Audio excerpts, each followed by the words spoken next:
একজন লোক জেনা করলে সরাসরি জাহান্নামে যাবে, এ কথা আল্লাহর নবী বলেননি। একটা লোক চুরি করলে সরাসরি জাহান্নামে যাবে, এ কথা আল্লাহর নবী বলেননি।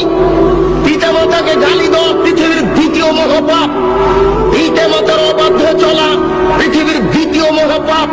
এরপরেও যদি মানুষ পিতামাতার অবাধ্য চলে, সরাসরি লোকটা জাহান্নামে যাবে, এ কথা আল্লাহর নবী বলেননি। আল্লাহর নবী প্রথম দুই বাক্য বলার পরে তৃতীয় বাক্য বলে আগের দুই বাক্য ঠেকিয়ে দিয়ে বলছেন, কেউ যদি আমার দিকে কোনো কথা ধাবিত করে, সেই কথা যদি আমার না হয়, তাহলে তার থাকার জায়গা জাহান্নাম। এবার আপনার সাথে আমার কথা। আপনি যেদিন ক্লাস 2 এ পড়েছিলেন, সেদিন একটা গল্প পড়েছিলেন। নবী যে রাস্তা দিয়ে হাঁটতেন, একজন বুড়ি সে রাস্তায় কাঁটা পুঁতে রাখত। নবীর পায়ে কাঁটা ফুটলে বুড়ি খুশি হতো। একদিন দেখলেন নবী রাস্তায় কাঁটা নাই। তিনি ভাবলেন বুড়ির কিছু হয়েছে। তিনি বুড়ির বাড়ি গেলেন, দেখলেন সত্যিকারই অসুস্থ। তিনি পরিচর্যা করলেন, বুড়ি ভালো হয়ে গেল। ঘটনা যে মিথ্যে? জি না।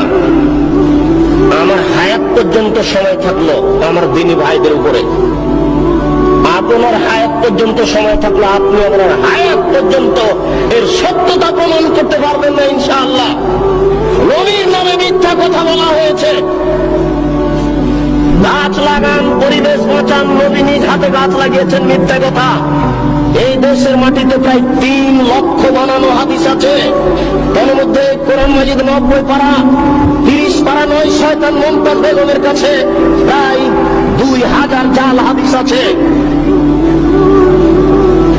ধর্মকে বিকৃত করার জন্য লক্ষ লক্ষ হাদিস মানুষ তৈরি করেছে। আমাদের বাড়িতে 10,000-এর সিরিয়াল আছে।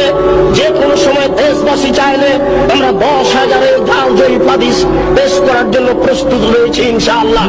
এই দেশের মাটিতে লক্ষ লক্ষ মিথ্যা তাফসীর রয়েছে। নবী ঈদের মাঠে গেলেন, একটি ছেলে কাঁদছে। নবী বললেন, তুমি কাঁদো কেন? আমি এতিম ছেলে। নবী বললেন, আমিও এতিম ছিলাম, আমি এতিমের অসুবিধা বুঝি। এই বলে তিনি কোলে নিয়ে আয়েশা রাদিয়াল্লাহু তাআলা আনহার কোলে তুলে দিলেন। আয়েশা তাকে কোলে নিয়ে আদর করলেন, নতুন পোশাক পরালেন। ছেলে খুশি হয়ে গেল। বাস্তবতার সাথে হাদিসের কথার অমিল আছে। রাসূল সাল্লাল্লাহু আলাইহি সাল্লামের বাড়িতে ভিক্ষুক ভিক্ষা পায় না। বহু ভিক্ষুক ফিরে গেছে, তার বাড়িতে ভিক্ষা দেওয়ার কোনো ব্যবস্থা নেই। সেই বাড়িতে নতুন পোশাক থাকলো, এটাই বা হয় কি করে? সাথে সাথে আর কোনো প্রমাণ নেই। নবীর নামে কথা মিথ্যে ছড়ানো হয়েছে। তারই ভিত্তিতে আপনারা ঈদের নামাজে নতুন পোশাক পরার জন্য প্রস্তুতি গ্রহণ করেছেন। আপনার স্ত্রীর বিশখান শাড়ি শোকেজে থাকার পরেও ঈদের দিন নতুন শাড়ি কেনার জন্য জোরালো প্রস্তাব পেশ করেছে আপনার সামনে। এটা মিথ্যে তথ্য, মিথ্যে শরীয়ত চলছে।